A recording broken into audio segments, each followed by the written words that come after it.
Agradecemos nós aqui, Amy, agradecemos muito a oportunidade de estarmos juntos e mandamos aí nosso abraço fraterno a você que está acompanhando de casa, esse momento de reflexão a respeito da autoobsessão, que está mais presente do que muitas vezes se imagina. Não temos a intenção de esgotar esse assunto aqui nesse breve comentário, porque é um assunto muito amplo e que merece aprofundamento. Nós partiríamos de uma definição só para o nosso entendimento, poderíamos entender a autoobsessão como uma influência mental negativa exercida por um indivíduo sobre si mesmo.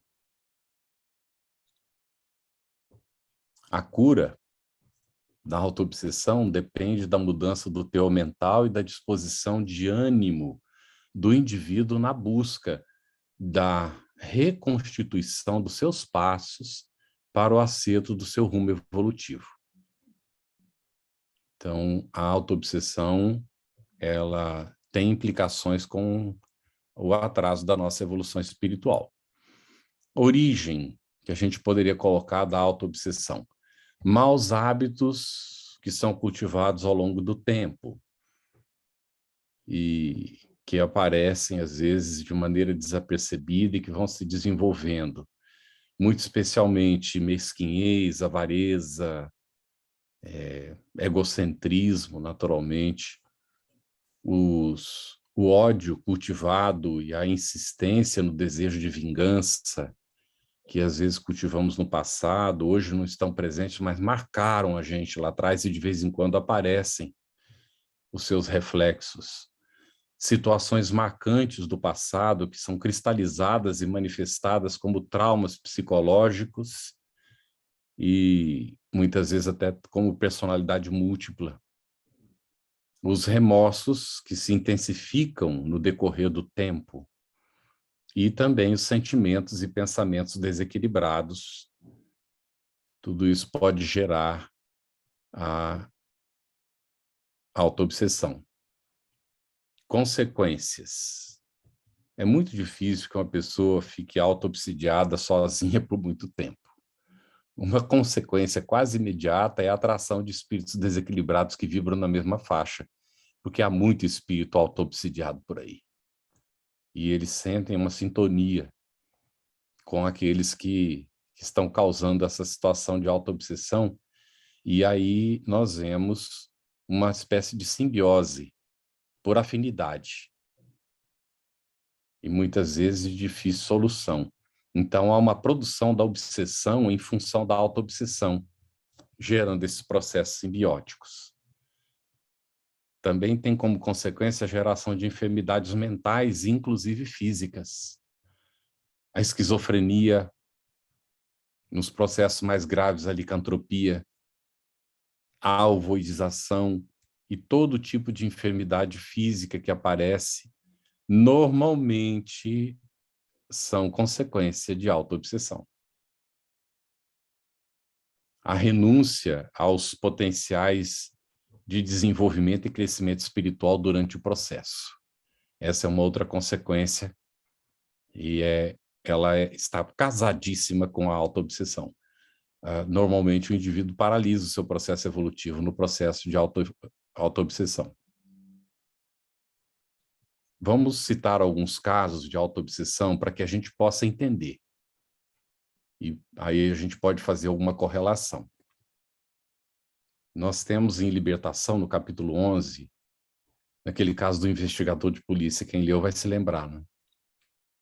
Ele está aposentado, sentado na sua sala, está mergulhado nos dramas de consciência pelo que ele tinha feito enquanto investigador de polícia. As torturas que ele provocou em presos para arrancar informações e o fato da sua insensibilidade em relação à dor do semelhante, e não tem nenhum espírito ali perturbando ele, não há ninguém acusando ele, mas ele próprio está naquela situação, e André Luiz, então, examina esse caso como sendo um caso de autoobsessão. O escritor desencarnado, também Libertação, no capítulo 17. Não sei se vocês se lembram, quem leu, aquela situação, André Luiz está com ele ali, e de repente o indivíduo começa a dizer assim, lá vem ele, lá vem ele. André Luiz olha, ninguém está vendo ninguém, mas ele está vendo alguém que está vindo. E aí André Luiz recebe a explicação. O que ele está vendo? Ele está vendo uma personagem que ele criou, que perturbou muita gente nos livros que ele escreveu, e que agora o perturba na realidade espiritual. Olha que coisa incrível. Ninguém faz nada sem consequências. Então, o indivíduo está num estado de auto-obsessão pela própria criação, que causou transtorno e continuou causando depois da desencarnação dele, porque os livros ficam, e às vezes tem repercussões durante muito tempo, as ideias. E há pessoas, às vezes, que divulgam, cultivam, elogiam, consideram um autor assim, é mérito. E o indivíduo está lá do outro lado, sendo perturbado pelas próprias criações que ele gerou. Temos um outro caso também, que é da senhora X, e a personalidade emergente, nos domínios da mediunidade, capítulo 22. É um caso de uma personalidade antiga cristalizada por fixação mental. E aqui nós vamos examinar essa situação com bastante cuidado. Essa senhora, ela vai receber a influência de uma anterior. Houve lá atrás um trauma, um problema não resolvido. E esse problema emerge na personalidade atual, perturbando-a, causando dificuldades, inclusive, no desenvolvimento da mediunidade. E isso acontece com muita frequência, é chamado de animismo, às vezes. E é até combatido por certos doutrinadores que não entendem o mecanismo. E nós aprendemos que é um caso que precisa ser atendido no trabalho mediúnico como um espírito, porque é de fato um espírito, é o espírito do próprio médium. Mas está um trauma ali canalizado, e nós vamos entender, então, que essa personalidade anterior, ela tem vontade, ela tem força de manifestação. E ela se manifesta, ainda que já o espírito tenha passado por outras encarnações, que tenha tido outras personalidades e agora tem uma personalidade atual, aquela personalidade fala com vontade própria. Deu para entender isso, gente? Isso nos leva a uma série de reflexões, tá bem? E uma análise que eu vou fazer com muito cuidado, que eu ouvi isso de um amigo espírita, psicólogo, de Mato Grosso do Sul, não, do Mato Grosso, quer dizer, não é Mato Grosso do Sul, não, de Mato Grosso. Numa conversa, ele disse que a gente tem que ficar muito atento. Vamos ver se a gente consegue entender isso aqui. Se vocês tiverem dúvida, lance a pergunta depois para a gente esclarecer, porque o caso é bem complexo. Em cada existência que a gente tem, nós temos uma personalidade diferente. A vida é uma só, da essência espiritual que nós somos, do espírito imortal. Mas esse espírito tem várias existências nas múltiplas reencarnações. E em cada reencarnação, uma personalidade, com nome próprio, de Maria, de José, de Francisco, de Eugênia. E essa personalidade, ela tem uma programação.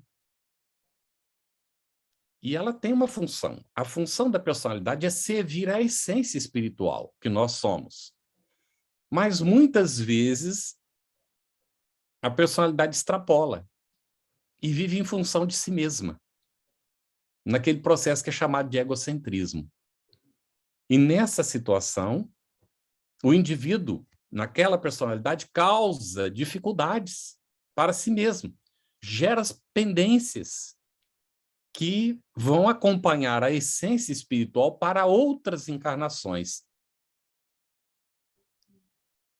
Então, quando vem uma nova personalidade, uma nova reencarnação, então, esta personalidade atual, ela tem uma outra tarefa adicional, que é de ser a enfermeira e médica das personalidades anteriores. E quando essa personalidade atual falha, há uma decepção em relação a todas as outras da expectativa que tinha sido montada no planejamento reencarnatório. E às vezes acontece, então, a frustração e a manifestação das personalidades múltiplas, que às vezes é caso de obsessão por legião de espíritos, mas há casos de ser o próprio indivíduo.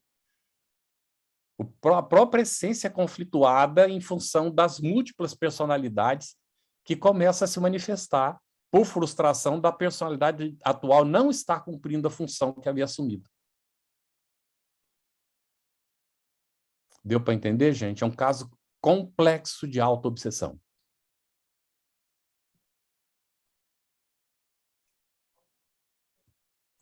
Bem, então, a senhora X é um caso desses.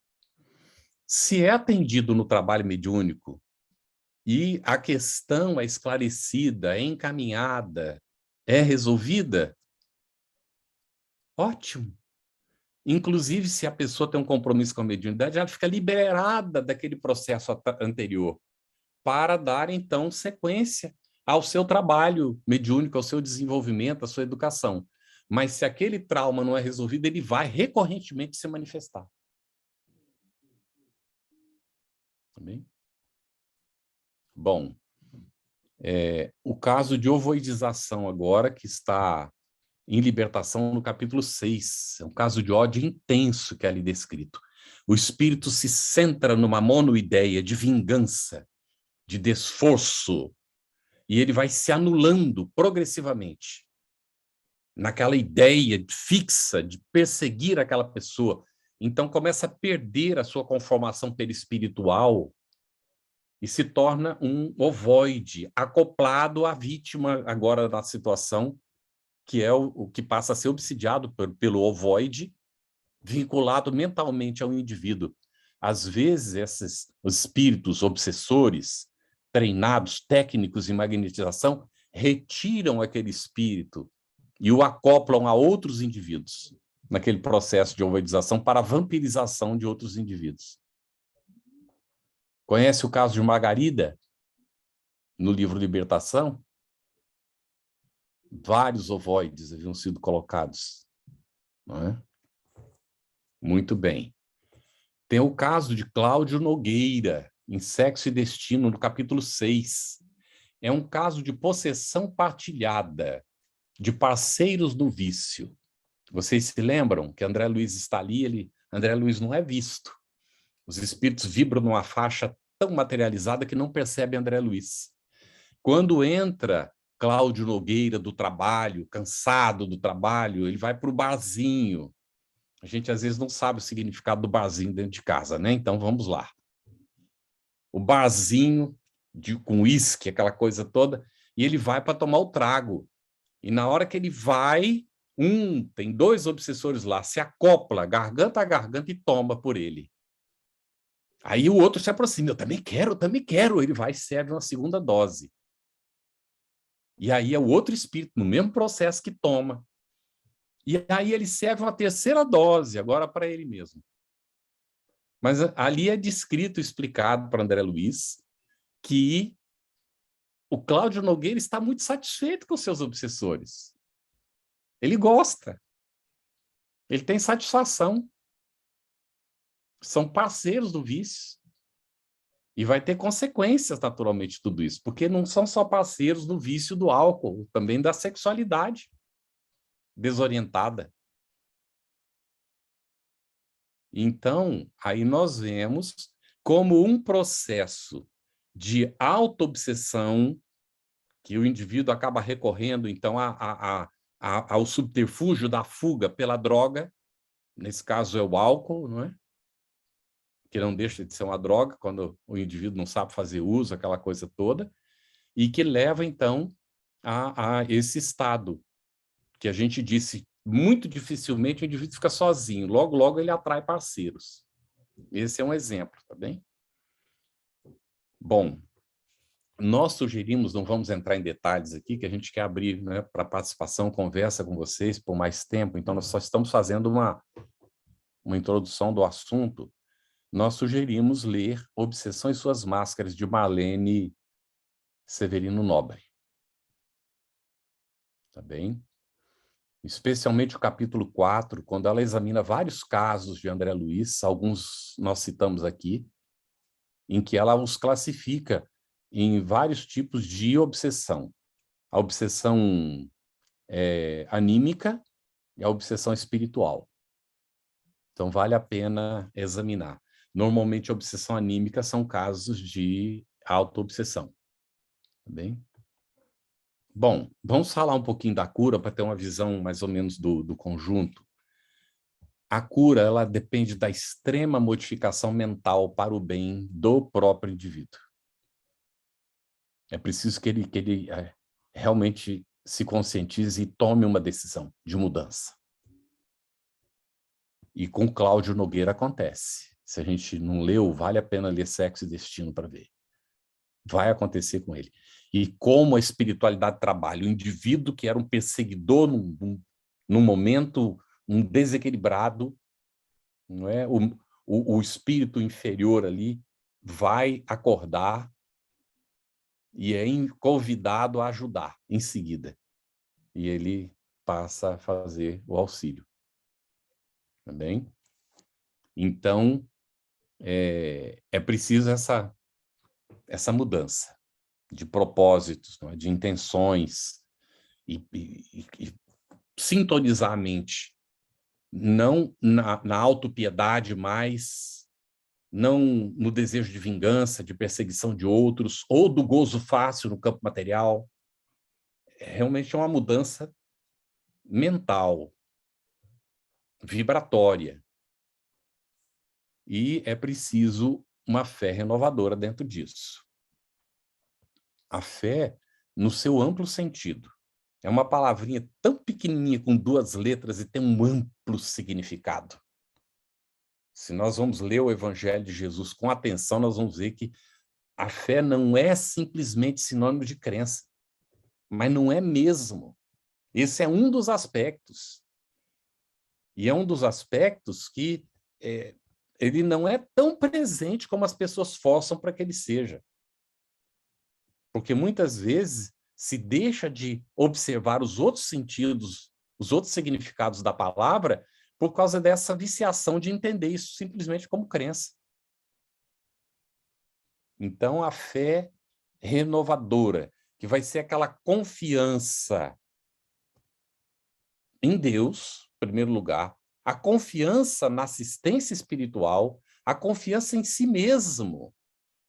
Depois, a fé como fidelidade aos propósitos da lei divina. A fidelidade à própria consciência, onde está inscrita a lei divina. E a fé na capacidade de renovação própria e do outro. Essa certeza de que nós fomos criados para o bem e que o bem é uma questão de decisão, de vontade, para que ele passe a acontecer na nossa vida. E vai mais além, tá bem, gente? A fé é mais profunda que isso. Nós fizemos um trabalho para o Honório Espírita em espanhol relacionado com esse assunto dos vários sentidos da fé dentro do Evangelho de Jesus e para o Espiritismo. Também há necessidade, para que a cura aconteça, de um esforço de reforma persistente e digna da vida moral mais nobre. E aí entra um fator fundamental, que é a paciência para consigo mesmo. O indivíduo precisa fazer um exercício de autoaceitação. Reconhecer a sua limitação sem se acomodar a ela. Reconhecer que tem imperfeições, mas que elas são superáveis. E então trabalhar para a mudança dos maus hábitos. Não é? Muita gente diz assim, essa história de ficar substituindo hábito, isso é uma balela. Mas, às vezes, quando você bate contra o mau hábito, como ele está arraigado e cultivado às vezes, por séculos, ele vence. E a pessoa fica frustrada. Nós ouvimos o Geraldo, meu irmão, uma vez numa palestra lá na FEB. Ele disse assim, assumi um compromisso comigo mesmo. Se eu me flagrar falando mal de alguém, falando um defeito de outra pessoa, eu preciso encontrar duas virtudes da pessoa e falar dessas duas virtudes da pessoa. Aí eu fiquei meditando naquilo que ele falou, né? Minha cabeça fica lá elaborando. Enquanto ele está fazendo a palestra, a cabeça está lá 1000 por hora, né? Eu perguntei para o Raul uma vez, Raul, você conversa com os palestrantes quando você está ouvindo? Ele falou, direto. Eu falei com os autores dos livros. Ele falou, nossa, converso mesmo, pergunto, questiono. Eu falei, é porque a minha cabeça fica que nem doidinha, perguntando, questionando, para ver para onde vai chegar, o que ele quer com aquilo. E então, estava ali minha cabeça funcionando e pensando assim, caramba, e se eu não conseguir ver uma virtude, né, duas virtudes na outra pessoa, o que eu faço? Porque agora eu vou ter que falar de duas virtudes da pessoa, mas não estou vendo nenhuma. O que eu faço agora? Aí eu fui examinando, eu tenho que fazer um processo de autoanálise. Será que a pessoa não tem mesmo virtude? Ou ela tem a minha miopia espiritual não deixa ver? Então, primeiro tem que fazer esse diagnóstico, não é? Para ver se o problema não é meu. Se for miopia espiritual minha, ou astigmatismo, né? Pode ser até astigmatismo espiritual, não tem problema não.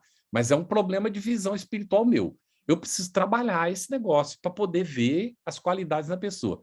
Mas e se depois de tudo eu examino e vejo que a pessoa não tem duas qualidades? Não tem mesmo. E eu preciso falar de duas qualidades dela. E agora, o que eu faço? Agora a coisa é mais grave, porque eu vou ter que ajudar a pessoa a desenvolver duas qualidades para poder falar delas. Que eu estava falando mal da pessoa, eu me vinculei negativamente. Então, para compensar agora, eu preciso dar um jeito de ajudar essa pessoa. A mamãe no sábado. Isso. Isso, sábado. Desculpa, gente. O Daniel fica realmente aloprado, né? Porque sente muita falta da mãe, ele vem perguntar a cada momento. Mas vamos lá. Então, nós temos aí essa necessidade de estar atentos a isso, não nos comprometermos falando mal dos outros. Como é difícil isso. A gente estava examinando isso, né, aqui, nesses dias, inclusive. Acho que foi ontem, né, que a gente estava hoje de manhã. Foi. A gente estava conversando ontem sobre o assunto. Porque a gente tem responsabilidades, às vezes. E a gente precisa saber quais são as pessoas que têm potencial de trabalho, essa coisa toda. E a gente tem que ser vigilante para não entrar nessa rama de ficar julgando os outros e apontando defeitos das outras pessoas, porque isso não é o nosso papel, não é a nossa função. Né? A nossa função é de irmão, é de cooperar uns com os outros.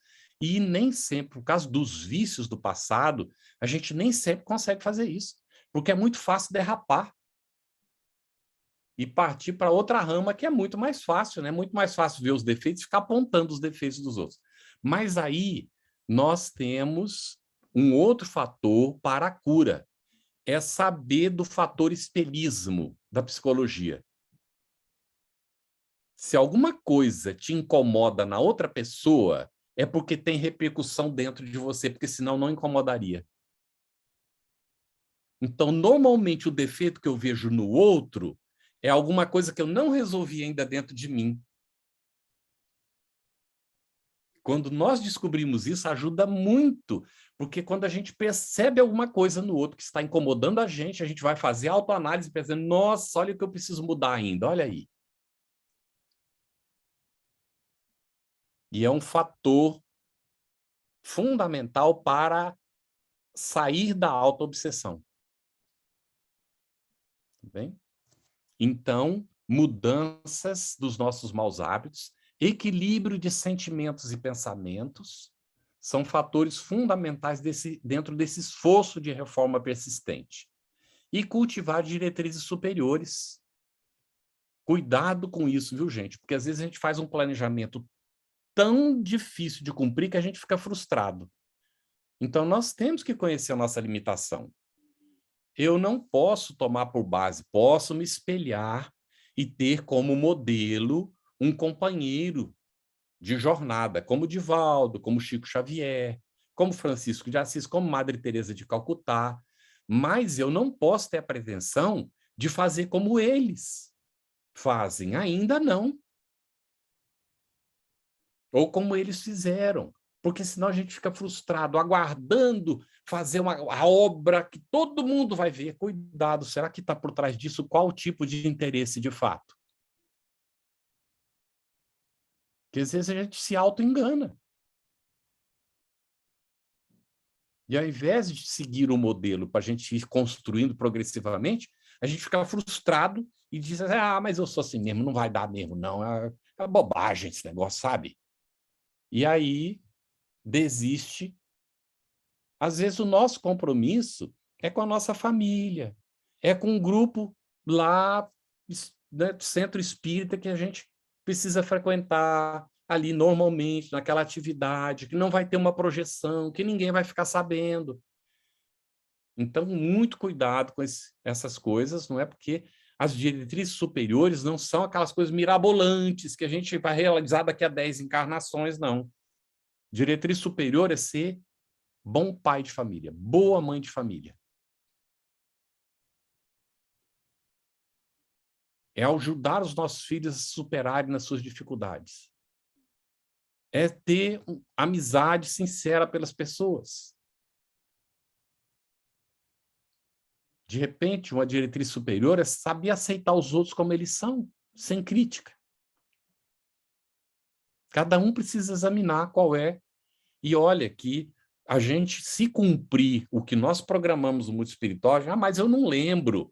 Mas a vida vai te dando os direcionamentos. Basta seguir. A vida te coloca com quem você tem que conviver. Ixi, agora eu cometi um erro de português aqui né? A vida te coloca com quem tu tens que conviver, né? Se eu quero falar direito. Como a gente não sabe usar a segunda pessoa, a gente comete muito engano. Então, a vida coloca a gente diante daquelas pessoas com quem nós temos que conviver. E, às vezes, a gente recusa isso. Porque tem uma expectativa de ter pessoas melhores convivendo com a gente, mas a gente vai ter quando a gente se fizer melhor. Naturalmente. Porque aquelas pessoas que estão convivendo conosco também serão melhores no futuro. Então, tudo isso gerando forças imprescindíveis à autorrestauração. É muito importante o auxílio na educação das vítimas e comparsas do caminho, que a gente muitas vezes não percebe. A gente diz assim, oh, meu Deus, afasta de mim esse obsessor. Então Deus cometeu um engano deixando ele vir para perto da gente? Agora eu estou pedindo para Deus, retifica o seu erro, viu, Deus? Porque eu tenho um obsessor aqui perto de mim. A gente faz as coisas sem se dar conta. E aí a gente vê lá no Evangelho que Jesus expulsava os demônios. Será que Jesus fazia isso? Ele dialogava com os espíritos, eram irmãos, ele tratava todo mundo muito bem. Ele dava bronca nos fariseus, naqueles que persistiam no mal, estando a luz diante, escolhiam as trevas, queriam enganar o povo com todo o conhecimento que já tinha. Aí dava bronca, mas não negava a eles oportunidade.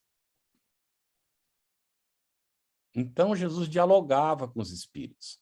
O nosso papel é auxiliar na educação das vítimas, dos comparsas que nós cultivamos em outras encarnações e nessa. Então, não podemos conviver só com as pessoas que a gente acha que são maravilhosas e pronto, que a gente gostaria de ter do nosso lado. E aí a gente aprende que, normalmente, quando a gente sente uma espécie de assim, energia negativa em relação à pessoa, a recíproca provavelmente é verdadeira. A pessoa também está sentindo a mesma coisa.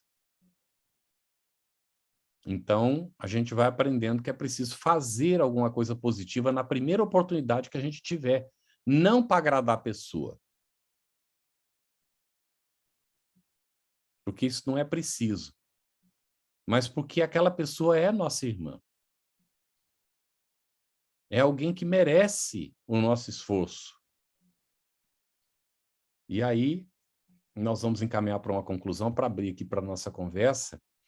Pela autoobsessão, o indivíduo se faz vítima de si mesmo. O indivíduo se fecha.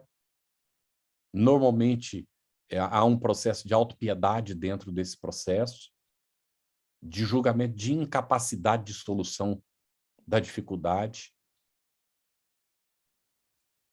Olha, síndrome de pânico, autoobsessão. Tá bem? Vamos lá. Ciúme, autoobsessão. Inveja, autoobsessão. São chamados tormentos voluntários, que não são necessários, mas que aparecem porque a gente cultiva e a gente permite. Vamos lá. O que mais que a gente pode ver e entender como autoobsessão? Prestemos atenção numa coisa. Quando a gente tem ódio e faz um dano para alguém, o que é que acontece? Nós nos vinculamos àquela pessoa. Então, é algo negativo para nós. Não é positivo. É negativo para nós primeiro, para ser depois para a pessoa.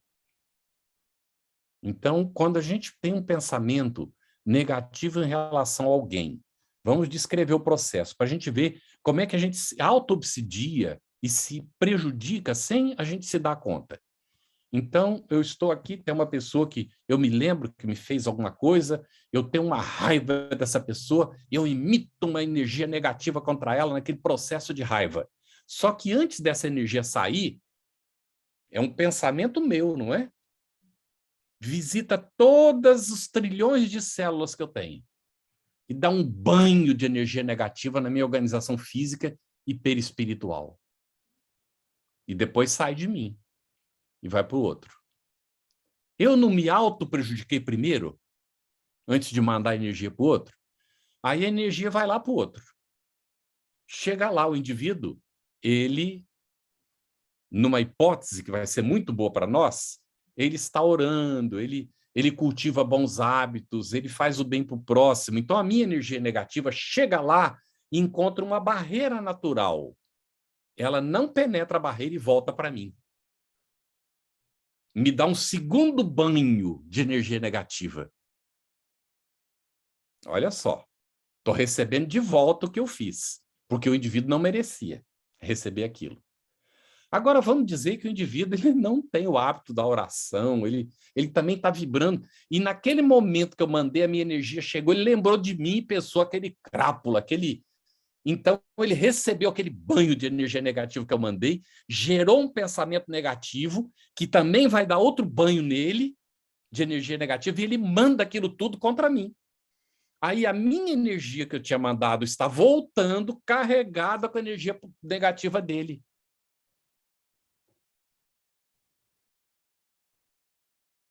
Deu para entender até onde vai a autoobsessão?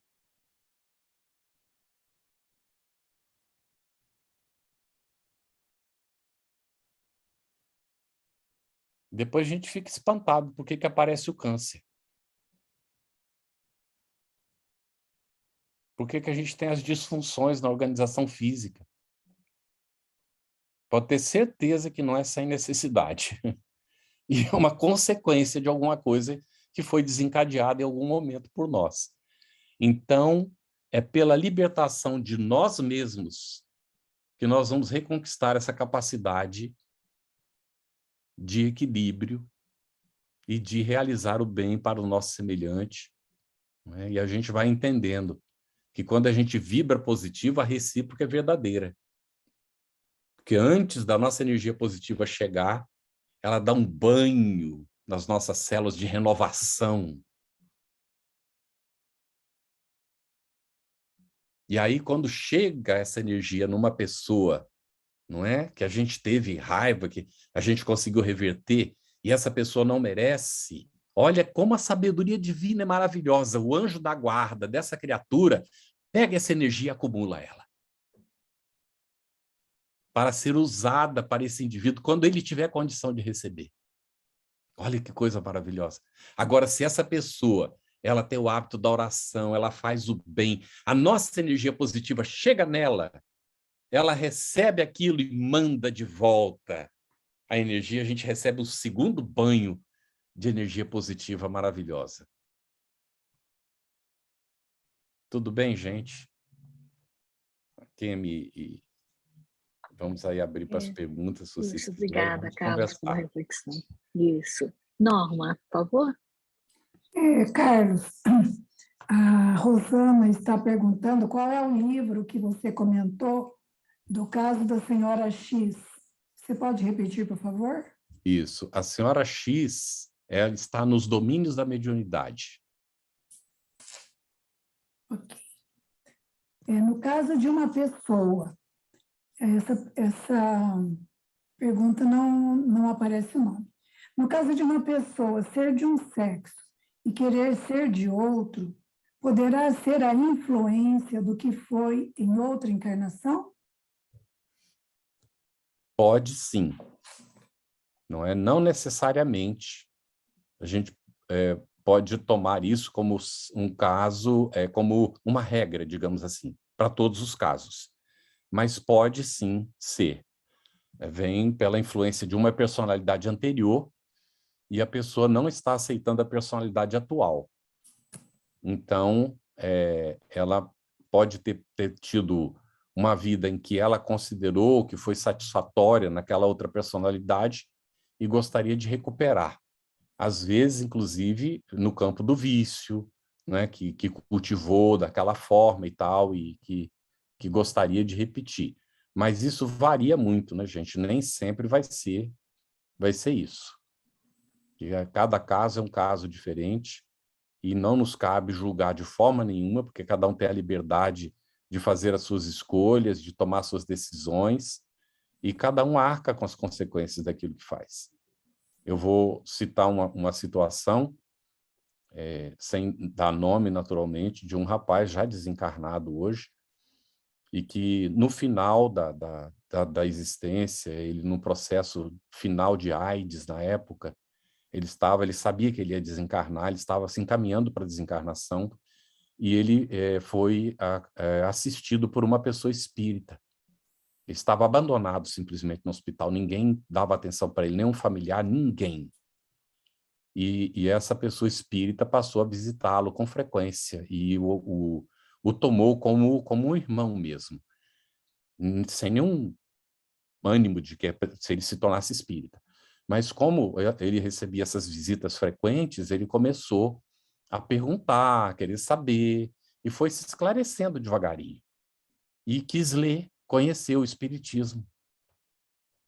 E aí nós o encontramos um dia. Ele tinha conseguido o momento que ele estava melhor e foi liberado, inclusive ele estava visitando essa pessoa na casa dela e nós estávamos lá fazendo um trabalho espírita e nos encontramos. E ele, num dado momento, me perguntou, ele disse: o que acontece com uma pessoa que fez a mudança de sexo quando chega no mundo espiritual? Complexo, né, gente? Aí nós temos a ele, tudo depende da consciência da pessoa. Tudo depende da consciência. Uma das coisas que nós precisamos aprender é exercitar o auto-perdão e a autoaceitação. Aconteceu? Já aconteceu. Então vamos naturalmente enfrentar as consequências com bom ânimo. E quando nós temos esse bom ânimo, nos autoaceitamos, nós nos abrimos para as possíveis reparações que surjam como necessárias, ou para a continuidade, se não é necessária alguma reparação. Porque nós somos todos filhos de Deus e Ele não nos desampara. Então nós temos a Ele, ore, continue firme. Ele falou, eu sei que eu vou morrer. Aí eu disse para ele, né, desencarnar, não é isso? Aí ele disse, sim, vou desencarnar. Eu sei que eu vou desencarnar. Então, eu tenho certas preocupações. Eu digo, então, alivia o teu coração para ser bem recebido no mundo espiritual. Porque muitas vezes nós não conseguimos ser bem recebidos pelos traumas que a gente está levando no momento, pelos exames de consciência autopunitivos que a gente exerce sobre a gente mesmo, pela nossa ausência de autoaceitação. E aí os mentores amigos eles estão do nosso lado, querem nos ajudar e não conseguem. Tudo bem? Então não nos cabe julgar. Eu conheço um caso de um rapaz vivendo no interior e não se sentia de forma nenhuma bem como homem, não se sentia de forma nenhuma. Viajou, foi para uma outra cidade maior e se transformou em mulher e voltou. Numa cidade pequena de interior. Algum tempo depois estava casado com um rapaz que a aceitou muito bem e se casaram. Então, eu digo assim, cabe alguém julgar isso? Problema de quem julgar. Porque a questão é entre eles, da pessoa que tomou essa decisão e ninguém tem direito de julgar coisa nenhuma. Um dia minha filha disse assim para mim, pai, se eu fosse lésbica, o que você faria? Eu disse, a primeira coisa que eu tenho que lhe dizer é que você é minha filha e eu amo você. Eu continuaria amando da mesma forma. Só que a educação que eu lhe daria iria mudar bastante. Não porque qualquer tipo de prejuízo que eu pudesse ter, porque a escolha é sua. Mas porque você enfrentaria no mundo um preconceito tão impressionante que você precisaria estar preparada para isso.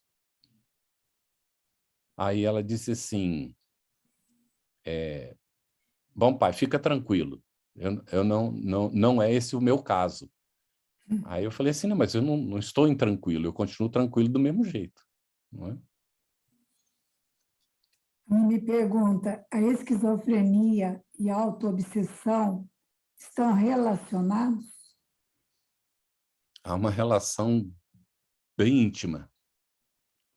Porque, olha só, gente, há algumas coisas que a gente precisa, inclusive sem nenhum ânimo de julgamento, tá bem?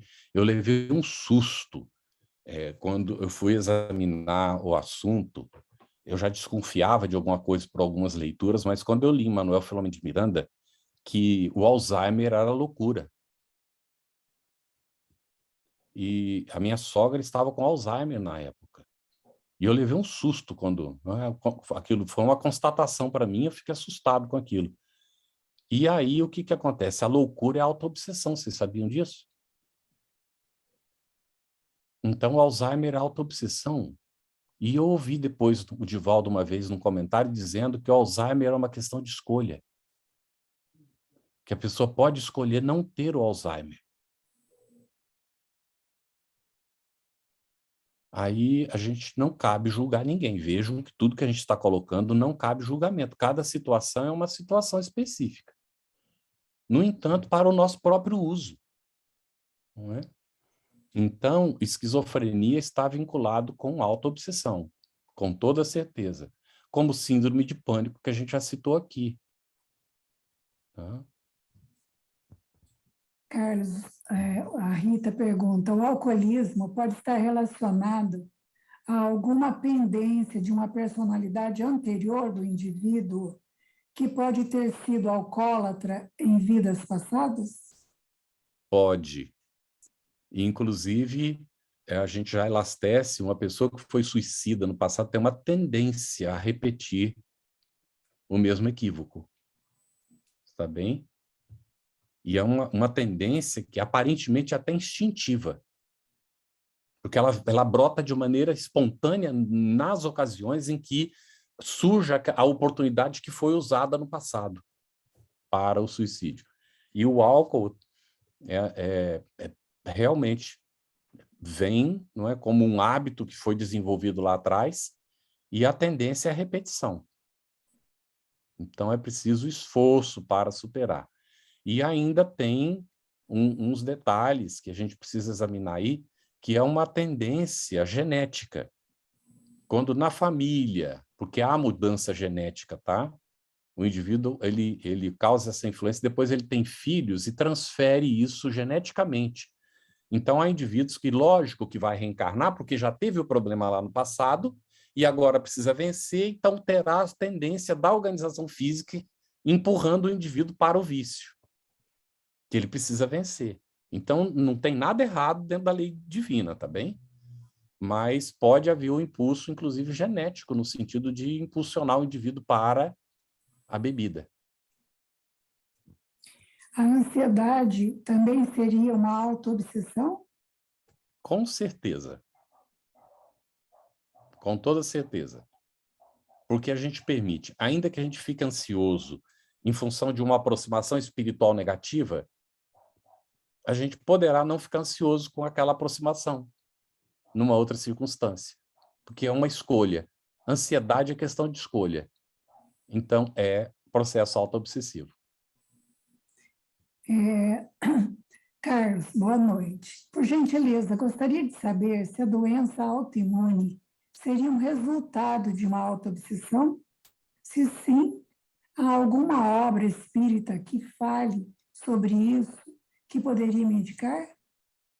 Olha, muito difícil a gente afirmar isso, porque a doença autoimune ela pode ter vários fatores que a gente não conhece. A própria medicina ela tem dificuldades em relação a isso. Então, a gente não pode fazer afirmativa, viu? E eu não li nada, nenhuma obra espírita ainda que trate da doença autoimune. Não li, pode ser que exista, mas eu não conheço, tá bem? Agora, é um caso realmente de autorreflexão. E é um convite para o autoconhecimento. Bem, com toda certeza. Você comentou que a síndrome do pânico é uma autoobsessão. No caso de uma criança de 5 anos que entra em crise de pânico, é também?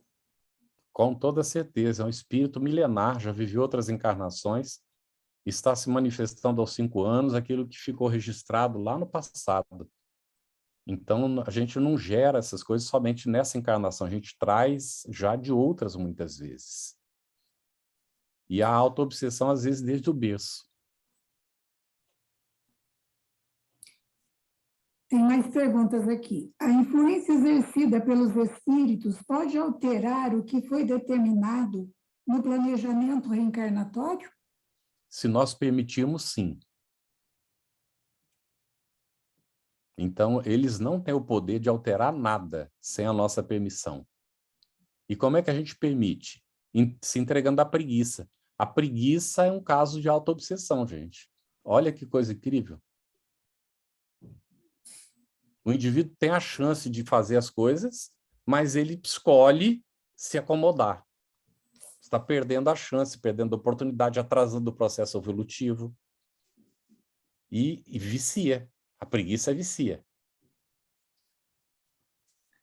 Tem duas perguntas semelhantes aqui, uma que chegou no celular e a outra aqui. Como trabalhar para sairmos da autoobsessão? Nós citamos alguma coisa, não é? Nós vamos cuidar do autoconhecimento. Ah, mas isso é chavão. Chavão coisa nenhuma, isso é necessidade de todo mundo, por isso é que parece chavão. Autoconhecimento é imprescindível.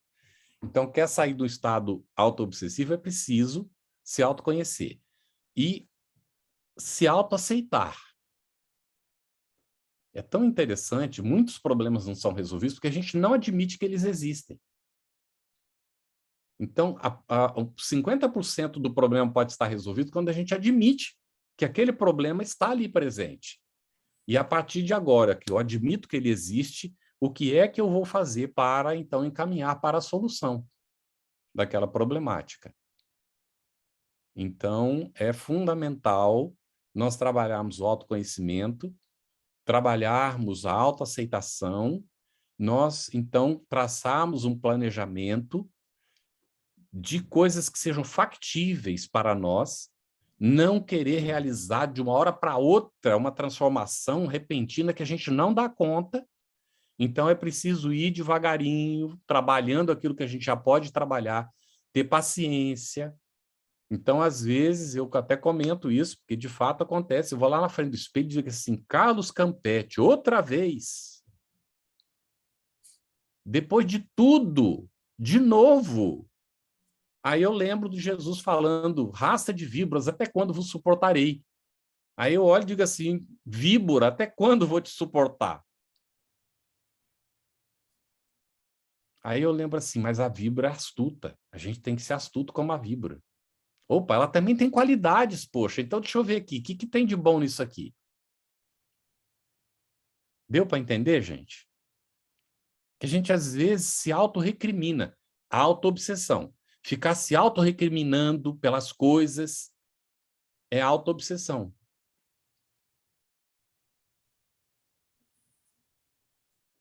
Então, para resolver o problema, nós temos que traçar um programa de autoconhecimento que vai exigir de nós a busca de uma filosofia de vida que seja coerente, que seja profunda, que seja transformadora, consoladora ao mesmo tempo. Vocês conhecem outra que preencha tudo isso, além do espiritismo? Eu não conheço. O espiritismo é que mais preenche esses requisitos todos. Então, um dos melhores caminhos é conhecer profundamente o espiritismo. E o evangelho, gente, segundo o espiritismo, é um curso de autoconhecimento e de autolibertação. Desculpa, Norma, pode seguir. A Isabel pergunta, se tivemos um vício nessa encarnação e superamos, será possível continuar com o mesmo vício na próxima encarnação? Ou o ciclo se quebra? Olha, normalmente, quando a gente venceu o mesmo vício, não tem por que ele se repetir. No entanto, se a gente fez o esforço, venceu o vício, mas não passou pela aprovação ainda, então a gente mesmo pode pedir para passar por circunstâncias similares para ver se a gente vai resistir ou se vai repetir o engano. E às vezes a gente cai no mesmo vício outra vez. A nossa consciência é que exige tudo isso da gente, sabe? Não é nem ninguém que impõe, nem diz que tem que ser feito. Tiago pergunta, sabemos que a reforma íntima eleva o nosso autoconhecimento e, consequentemente, um alarme mais apurado para as nossas auto-obsessões. Mas, como podemos identificar aquilo que está em nosso subconsciente? Algo já presente por tanto tempo que o nosso consciente não consegue detectar? Se o nosso consciente não consegue detectar ainda, é porque nós ainda não temos condições de lidar com aquilo. E é melhor que permaneça ali enquanto a gente não estiver preparado. Deu para entender, gente? A sabedoria divina é maravilhosa. É por isso que tem a reencarnação. Para esquecer, é o que é chamado do id. Vai lá para o subconsciente. Fica lá aguardando a oportunidade. Quando nós estamos mais maduros, aflora. Vem aí a gente pode trabalhar aquilo. Mas, às vezes, não é? A gente fica relutante. E aí vai aparecer, para que aconteça a autorreflexão, uma enfermidade crônica que nos acompanha a encarnação toda, para nos levar à autorreflexão, ao amadurecimento, para ter condições daquilo que está lá recalcado. É por isso que a Joana de Anjos nos ensina a integrar a sombra. Porque a gente faz esse processo aqui mesmo dessa encarnação. Não gostou de uma coisa, a gente recalca, manda para baixo. Abafa, não admite. Aquilo vai se acumulando, se acumulando, se acumulando, vai dando pressão, uma hora explode. Explode em esquizofrenia, explode como câncer, explode como alguma coisa que vai nos levar àquilo que a gente não fez, a autorreflexão e a mudança necessária. Como identificar uma obsessão de encarnado para desencarnado? E como se livrar disso? Esse é um problema gravíssimo. Então, acontece às vezes. Vocês leram, ouviram aquele filme, e o livro é de... oh, meu Deus, como é que é o nome dele? Aquele autor baiano, escreveu vários livros. Me deu uma... a Dona Flor e seus dois maridos. Jorge Amado? Jorge Amado, isso. Jorge Amado. É uma ficção, né? Só que aquilo reflete uma realidade. Ela vai lá num terreiro para se livrar do marido que está perturbando ela. Só que na hora que estão fazendo lá, que ele vai se afastar, ela grita o nome dele, pede para ele... Aí ele, puf, volta. Então, como é que a gente identifica que está acontecendo? É quando a gente sente uma saudade de alguma coisa que a gente não sabe bem o que é, não é? E que às vezes a gente se sente assim agradado com aquilo, mas aquilo não é uma coisa muito positiva, mas a gente se sente bem. Então, isso pode ser um indicativo de que, né? E a questão é de a gente querer que a pessoa que já está desencarnada, não é? Ela fique junto de nós, do tipo assim, ai, meu filho, meu Deus, meu filho morreu, Deus levou meu filho. O indivíduo não tem ainda um equilíbrio tal, na hora que ele recebe essa vibração, ele pum, acopla aqui. Isso é uma obsessão do encarnado em relação ao desencarnado. E pode acontecer em todos os níveis. Tá certo? Então, como é que a gente percebe? A gente não se sente bem, a gente não se sente confortável com a situação. Então, a gente tem que examinar aquela situação para ver se nós não estamos atraindo alguém que deveria estar livre, deveria seguir o seu caminho. Carlos, qual é a relação entre perturbação espiritual e depressão? Olha, a gente costuma dizer assim, uma depressão, ela normalmente não fica sozinha. A gente pode até entrar em depressão sozinho, mas é igual um imã, atrai em seguida outros espíritos que estão vibrando na mesma faixa. E aí vem a perturbação. Além da sua carga, você começa a carregar a carga de outros também junto. Porque é uma questão automática. Lembra do Camilo Cândido Botelho, Camilo Castelo Branco, no Memórias de um Suicida? Que ele vivia o drama do próprio suicídio e o drama dos outros suicidas, que de repente ele se vê envolto numa onda, e que ele está se afogando, mas ele não desencarnou daquele jeito, mas tem um grupo de espíritos que desencarnaram daquele jeito, que cria aquela situação e ele, como está desequilibrado, fica envolvido naquilo. Então, é mais ou menos por aí, tá certo? Bom, Não sei se estamos já ficou na claro. última pergunta. E no caso da pessoa que está obsediada, consegue ver o obsessor? Nem sempre. Isso depende muito da situação. Quando nós estamos estudando, examinando, né, fazendo a nossa autoanálise, nosso autoconhecimento, estudando o Espiritismo, por exemplo, lendo o Evangelho, é mais fácil de detectar. A gente pode não ver, mas a gente pode perceber. Agora, quando o médium já tem alguma característica de vidência, então... Mas veja lá, a vidência não é normalmente como os olhos, a gente vê... O médium vidente, a gente já explicou isso em outra ocasião, não é? Se ele tem essa vidência, ele não vê com os olhos, então vê de olhos fechados. O espírito está atrás, ele continua vendo o espírito, mas ele não vê do jeito que eu estou vendo vocês agora, por exemplo. É como a conformação, ele sabe quem é, percebe a conformação, mas... E às vezes escapa um detalhe que dificulta até a identificação do espírito, às vezes. Por exemplo, numa circunstância, eu estava vendo a minha bisavó, e como a roupa dela, a forma de se apresentar, o coque era igualzinho da minha avó, eu achei que era minha avó. E levou um tempo para eu descobrir que era a bisavó e não a avó. Então, a gente pode se confundir, às vezes, não é? Dependendo da circunstância. Porque eu vi o coque, eu vi a roupa, eu via as pernas dela, mas não vi o rosto de jeito nenhum. Por mais que eu me esforçasse, eu não conseguia ver o rosto. Não sei explicar por quê, mas eu não conseguia ver.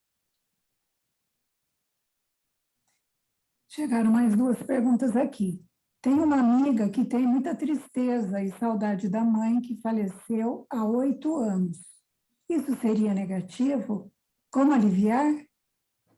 Olha, ora por ela e liberta o familiar. Porque se a gente sente uma saudade, que ela se torna algo doentio em nós, atrai o espírito ou o perturba. Às vezes ele está numa colônia, realizando a sua tarefa, e de repente sente aquela onda de envolvimento, daquela saudade doentia, perturba o espírito. Por mais que ele esteja equilibrado lá, ele sente daquilo. Então, se é um espírito que não está muito bem no mundo espiritual, é atraído imediatamente. E plop! Acopla a gente. Então, é importante orar no momento. A gente sentir saudades é natural, gente. Nós somos seres humanos e nós nos amamos, a gente sente.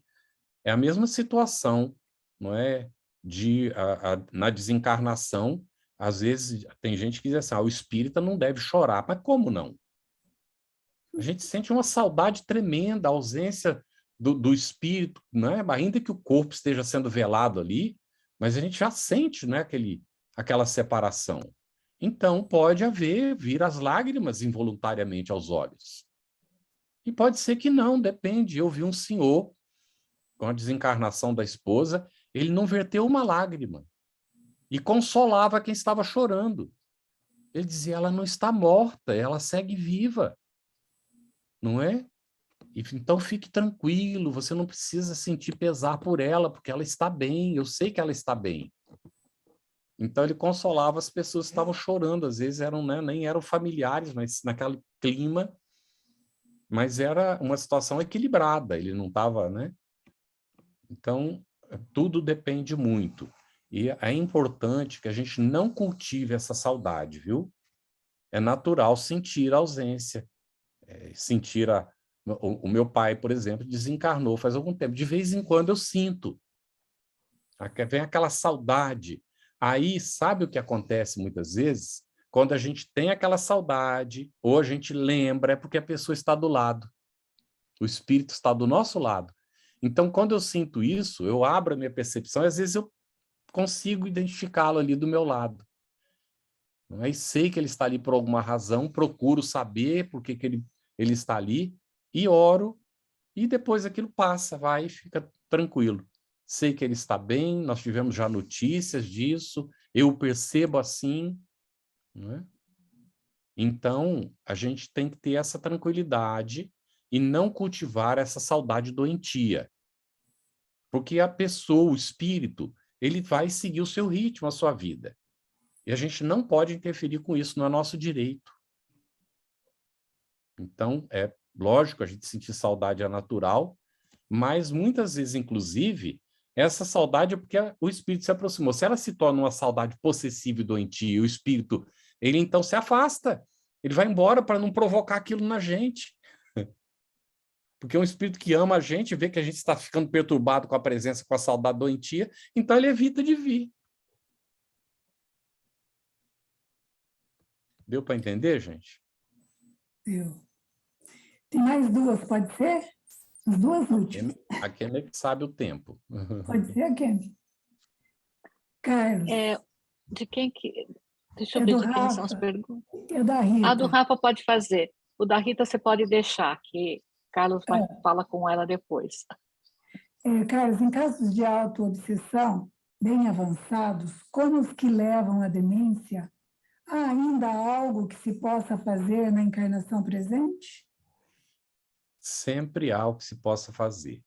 Na hipótese de a gente não ter acesso, porque a pessoa às vezes se fecha de tal maneira naquela situação que ela não consegue acompanhar o que a gente fala, dá a impressão que não está entendendo, nós podemos orar pela pessoa.